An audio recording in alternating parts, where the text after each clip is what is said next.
Thank you everyone for being here. I'm Emily, I'm one of the executive directors of the festival. Thank you guys. Thank you very much. This is really fun for us. Starz has been wonderful to work with. They're a great partner, and we're excited that they're giving us some of their programming this year. It's new for ATX, and so as we grow, it's really nice for you guys to give a new show a chance, and this is going to be a really fun episode. It's a really great show, and I can't wait to see what happens in season 2. I'm kind of on the edge of my seat. I don't get to see a lot of things beforehand, so I am just as excited as most of you are. So yeah, please sit back, relax, and have a good time, and then make sure you stay afterwards for the Q&A. It's going to be awesome. I'm Debra, I'm the executive editor of TV Variety, and I am honored to introduce the Power team. Let's start with Courtney Kemp Agboh. She is the creator and showrunner of Power, the genius behind all of this. And then we've got Omari Hardwick, who plays James Ghost St. Patrick. Who we got next? Then Naturi Naughton, who plays his lovely wife, Tasha. Just want to see what order everyone's sitting in. Sikora, who plays Mr. Oh my God, Tommy, sorry. And last but not least, the lovely Lela Loren, sorry. How are you? Who plays the lovely Angela Valdez.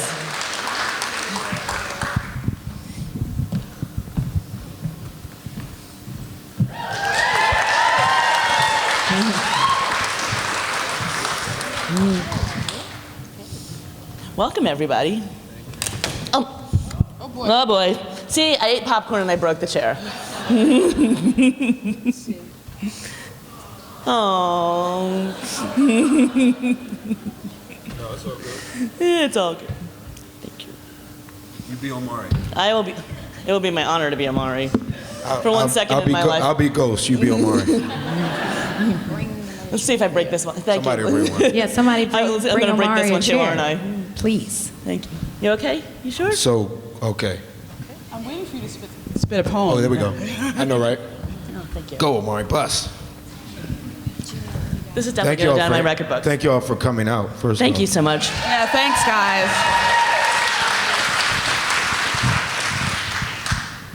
So beyond me breaking the chair, let's start at the beginning. How did you come up with the idea for this brilliant show? Oh, wow. Thanks. I like hearing it as a brilliant show. The idea came from a combination of what Mark Canton and 50 Cent, they had a conversation about creating a TV show. And at the same time, I was working on my own little tiny pilot that was a sort of a blaxploitation kind of thing. And then it's not, it's not the like great I met him at Schwab story that everybody wants to hear. It's literally like 50 was agented at CIA at the time, and so was I, and they put us in a room. I mean, it's Hollywood. But what ended up happening after that, of course, was magic, because you never know that you're going to get along with the person, or you're going to have any kind of creative synergy. And walking into that room, I was like, I don't know what it's going to be like working with 50 Cent, so let's see what happens. And it was great. He's wonderful. And we just built, I had a concept when I came into the room, and I pitched him something, and then we started working. Omari, what was it about this character? What made you want to sign on for the show? Courtney made me want to sign up for the show. When I got a memo that I was to meet for the project, the only person attached to the memo was Curtis 50 Cent Jackson. And, though I knew he had been incredible at most of what he touched, turning to gold, if not everything, I didn't know if he could pull off a premium cable show of this nature, coming from stage and then film, and having played on TV as well. I had never made it past season 2.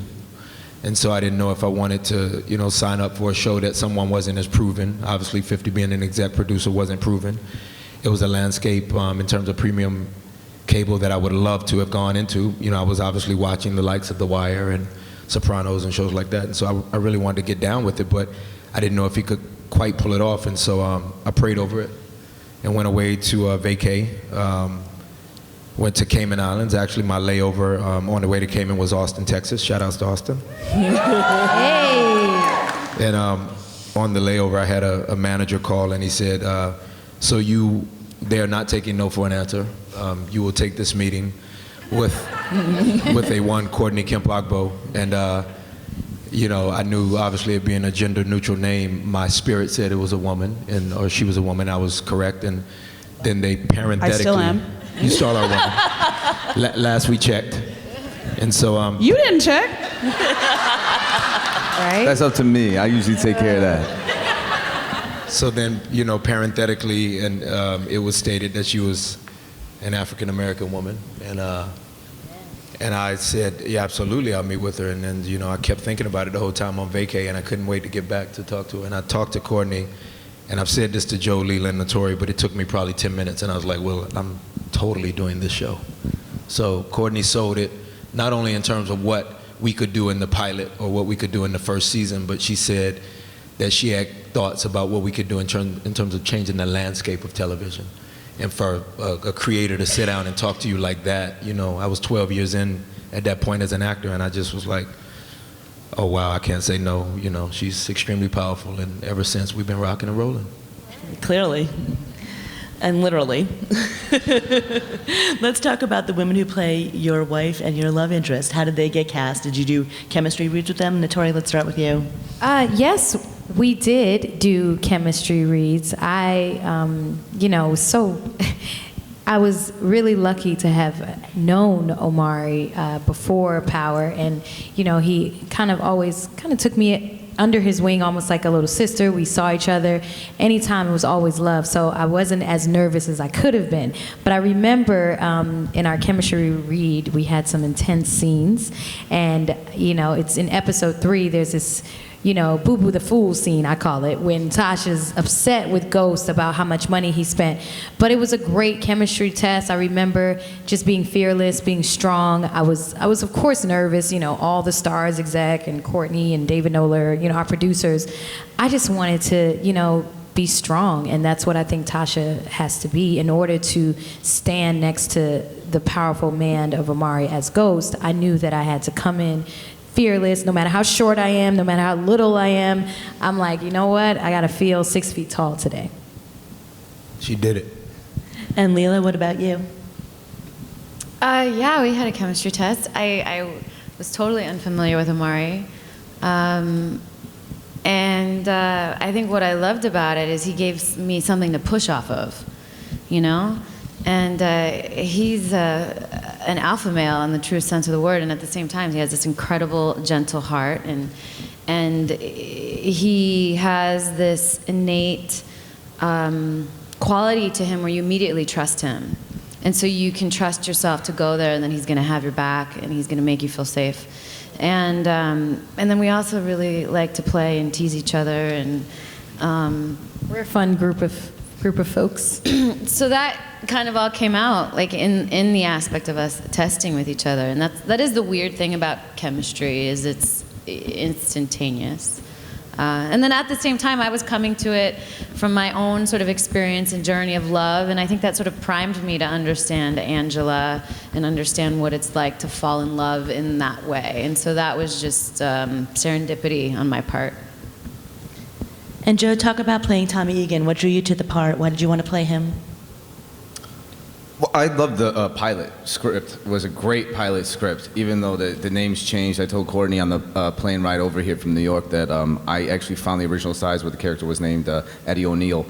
And it's so funny that Tommy is so Tommy Egan that it, you know, it's funny to us to even think about that. Anyway, I guess the main thing is that the pilot was excellent. I was just very happy that the process of them casting Tommy Egan took a long time.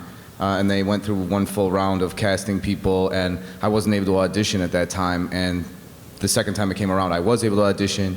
I had a pre-read audition that got sent to LA, and I got back with notes. Audition again, and then Courtney, David Noller, one of our executive producers, and Anthony Hemingway, who is our director of the pilot. Those three came to New York City. I auditioned for them. And that was a long audition. We did the scenes multiple times in many different ways. And then I came out for the chemistry read with Omari. We got along straight away. I think that it's evident that we have a great chemistry as brothers on screen. And then in the network test, so that's 5 auditions now. That's on the network test. Omari and I, we kind of took the scenes to another level. I agree with everything that Lela said. It's very important that you have the leader of your pack that is so generous and playful and open and wasn't making me prove myself. He wasn't like, yeah, I'm cast. Let's see what this guy has. He's like, I want you to be. Some people are like that. I want you to be the best you can be. I'll give you whatever you need. I'm 100% there. And I felt that, and I'm that kind of person. When I know somebody's behind me, that's a similarity that I have with Tommy. I am ride or die. And I'll stick with you. You got my back. I got your back 100%. And he's got my back. And so that was from that network test and onward and upward for the rest of our time together. One thing I want to quickly say about these 3 people, actually about all of them. As a producer, writer, creator, Omari is a force of nature, and he takes up a lot of room on screen. And it was really difficult to find people who wouldn't be blown off the screen by him. Honestly, we actually fired someone during the first season because she didn't actually show up in the screen. Like, she'd be there, but it was almost like she had turned into, a ghost. Kind of, yeah, exactly. And we had to find a stronger actress, and I literally mean strong. This is the thing that's so great, is that when I'm just thinking about all these chemistry reads, the Angela chemistry read, that day was a long day. And Lela basically just was like, yeah, I'm gonna eat this steak right here in front of all y'all, and it's bloody and it's mine. I think it was 9 hours of chemistry. Yeah, it was a long day. And I gotta say, these guys are just so formidable, each in their own right. But we were just fortunate to find people who not only could, be on there with Omari, but excel on their own. Amazing, amazing cast. Omari, talk about Ghost as a character, because he's so conflicted, but we have to be on his side in many ways. Yes, our esteemed and incredible creator, we affectionately coined her CKA to my right. She gave me the dubious task of playing a 3-headed monster, and I had to it was the first role that I had ever taken on in my career that I had to go into so many toolboxes of not only as an actor, but also just in terms of Omari and exposing so many things that I don't even know if at the time I was necessarily ready to expose myself, or to myself. And so I immediately had to fall in love with the guy. All of the characters played by all 4 of us on stage, we have to, we first have to have a level of empathy for the characters, for us to present to you all these characters that we're asking you to be empathetic with, especially if they're coined bad characters. We can't perceive them as bad. And so, obviously with Ghost, James and Jamie, there has to be sort of a triple falling in love. I had to fall in love with Jamie, equally falling in love with the representative, or this guy that he, in a Donald Trump thing, or a Donald Trump way, tries to present himself as James. And then Ghost, who Tasha and of course Tommy are in love with and want me to remain. I had to equally love that guy, who's the most bad, right, on paper out of the 3 of those people. So it's a conflicting and complex ride and journey, and I'm still trying to figure out who that character is. I think the actor doesn't really know what they're doing if they've got the character they're playing figured out. So if we can go 7 seasons, maybe ask me then who he is, but I still don't know. I'll meet you back here in Austin. There you go. I'd like to know from each of you, what have you learned in season 1 that's going to play out in season 2? What do you say, what have we learned? Why don't you start? What have you learned in the first season, and how is that going to play out in season 2? As an actor or as a character? Oh, well, I've learned so much as an actress, and just as a person, being able to become fully realized as a young woman. My character turned 30 in episode 6 is like a big 30th birthday bash, and I was actually turning 30 around that same time. It's just funny because I feel like Tasha is so coming into her own and not depending on a man to define her. She's always been attached to Ghost, and I think that's something we all struggle with as women, and I feel like I've become more secure in this character. So that's one thing. But as far as the character, she's learned that her husband is out in these streets, and you know, episode 7, if you guys saw, Tasha takes off her earrings when Sean, the driver, played by Sinqua Walls, takes her to see, you know, what Angela looks like, and she looks nothing like her. And learning that and feeling this struggle with weight, she's not necessarily younger or like this, you know, it's just so confusing. I mean, it's totally different. So I think that's going to play out in season 2, where you'll start to see, you know, how Tasha deals with that sense of abandonment, rejection, and she gets stronger. She starts to be like, okay, you want to do you? Well, I'm going to do me too. And I think that's what comes into season 2. She ain't waiting for Ghost to figure it out anymore. So just beware of Tasha in season 2. Excellent. Well, for Tommy, probably the most significant thing that he learns is that Angela Valdez is a AUSA. And something needs to be done about that. Things aren't adding up now, Ghost. Look at Angela. Something's in the mix. But that is the most significant thing, because all of us, all 3 of our characters, are really vying for Ghost's attention, for his love, for everything that we need him to be to us. So the more he's not in Tommy's life, it forces Tommy into a position of leadership. It's a sink or swim situation throughout season 2, and Tommy's gonna live. Tommy is. He's this He's a survivor, you know what I mean? survivor. I mean, I hope Tommy lives the whole season. And I was like, Courtney's writing the words on the page. We hope we all live. She's taking notes. And Lela? For Angela, she learns this sort of girlish aspect to herself as she gets dragged kicking and screaming into the ocean of love, like big love in capital letters, and she doesn't have the tools to handle it gracefully, and she chooses to step into being a mistress. Like, her boundaries cave, you know? If Angela were the levees in New Orleans, Ghost is Katrina. He just obliterates any sort of boundaries that she has. And so season 2 is a season of consequences for her.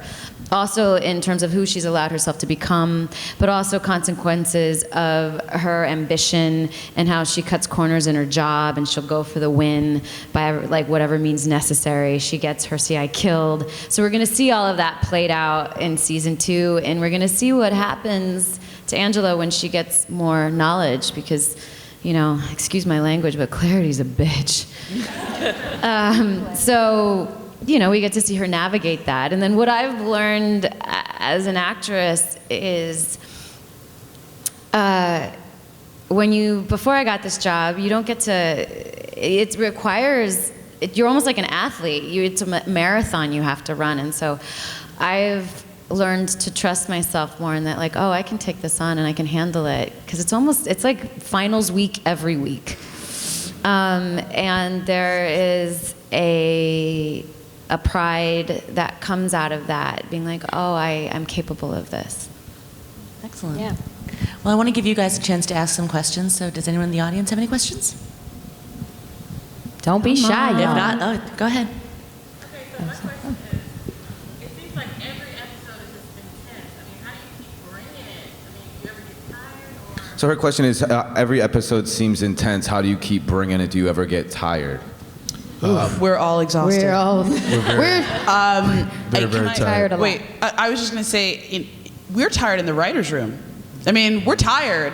We're tired coming up with it. And then we're like, oh no, now we're going to have to ask them to do this. But yeah, it's for me, the second season is really all about making it faster, making it more intense, harder hitting, more stuff happening in every episode. I mean, you just saw this episode. A lot of stuff happened.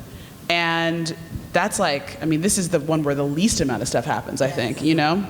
Wait till y'all see the rest. Yeah, It gets this is crazy. the least, you just saw the least intense episode of the whole season. Literally. She's not exaggerating. So we laugh a lot.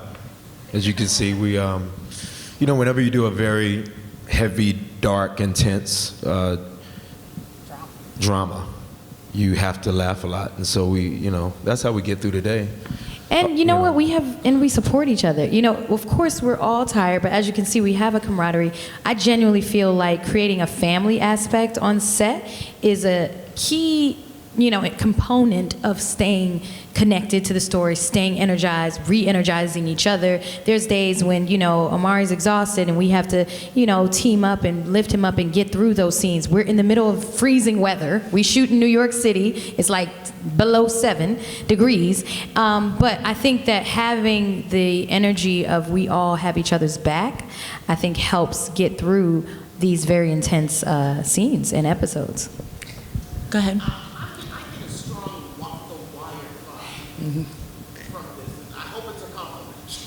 Yes. Certainly So is. the question The Wire. was that she gets a strong "what the wire" vibe, and she takes it as a compliment. There's more questions. Oh, sorry. It was.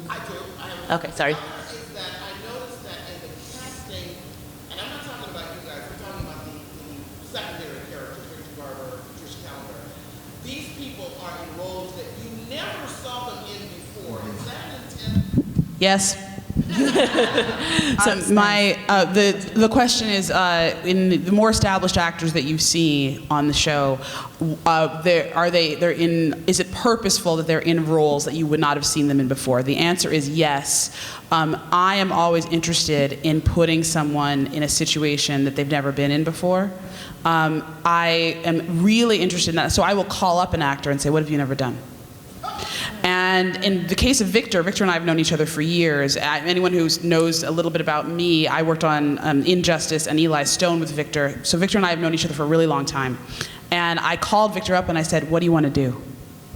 What do you want to do? Who do you want to be that's different? And he's like, I want to be funny. And I was like, you can be funny. And I was like, and he's like, I want to be a real asshole. And I was like, I got that for you, buddy. We can make that happen. And then he got to be gay. Well, the character's bisexual, but it's like we really do go there. You know, we get to. That character's like the Marquis de Sade. He's hilarious. Oh yeah, just you wait. So fun to work. So Any fun other to work question? with. Oh, she had a question.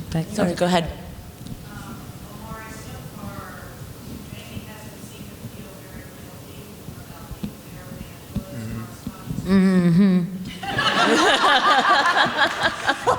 She just answered whatever you're about to continue to ask.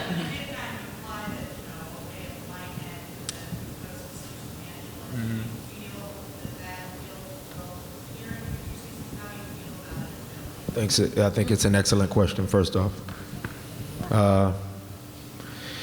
Yeah, Naturi's whispering to me that we talk about it a lot, and we do, because as actors, you know, Courtney has sort of entrusted in us a level of intelligence enough to sort of break down those same questions that you're rhetorically asking. We don't always come up with the answer, and maybe that makes for a better scene, but what Naturi and I challenge ourselves on often is to make sure that the love is still remaining. So if we get a script from Courtney and from the writer's room, we will make a concerted effort to make sure that even if they're supposed to be in that particular days of work or a particular scene, they're supposed to be separated or at odds, we're like, let's always remind the world that they're married. Yeah. And everyone in here knows that, you know, sometimes the most separated human beings on the planet are those that are by law married, and they're often extremely separated and live on an island within their own household. And so that's the big thing, is that there has to be the landscape of me ultimately feeling guilt if Courtney wants my character to feel that in the writing. And so by Naturi and I making sure that the love exists between the couple, the married couple, as long as we're legally married, as long as the show has us legally married, then I think it's inevitable that there has to become this level of guilt. I think what juxtaposes that and goes such a cool asshole, for lack of a better way of putting it, is that he juxtaposes that with a level of arrogance and hubris that we've seen the greatest of men. You know, Dr. Martin Luther King is in part the reason that we're all in here, all with different faces next to each other, but it's not a secret at this point in 2015 that Coretta was not the only bed that he would often go to. So does Dr. King roll over in his grave presently and feel that level of guilt? You know, I don't know. He definitely, and I don't mean it in a humorous way. I mean it to be real. the reality is he's probably extremely proud of what he's accomplished. I mean, we're all together because of him. So Ghost is that level of complexity. He's that arrogant, that cocky, but that sensitive. And if you're a doting father the way that Courtney has allowed me to play him, then I have to feel a level of guilt for hurting Tasha at some point. She's the mother of my kids, so that's a great question. That's right. No, but it's actually a really interesting question to look at what areas each of our characters feel guilt, because our characters feel guilt in some areas and then not in others, and that's what make all our characters mildly that you would expect. villainous. And so it's like each of our characters have our own areas where guilt hits us, and then other areas where it should and it doesn't. We just move right That's through. a testament to your point. That's a testament to the writer's room. Courtney went to some places that we just haven't necessarily, I keep saying we didn't reinvent a wheel. You've seen certain characters like this before. The reality is that she created 5 wheels within one wheel. Each time you're spinning your cycle of whoever your character is supposed to be journeying as, she just made each character so freaking complex that Absolutely. Thanks. I agree. Did you have something? I'm sorry, we have to stop it there. Oh, wow. I know, I'm sorry, this was too short, but thank you all so much for coming. Thanks, and guys. can't wait to see what's in store for the rest of the season. Thank you, Austin. Hope you enjoyed it. Watch tomorrow night.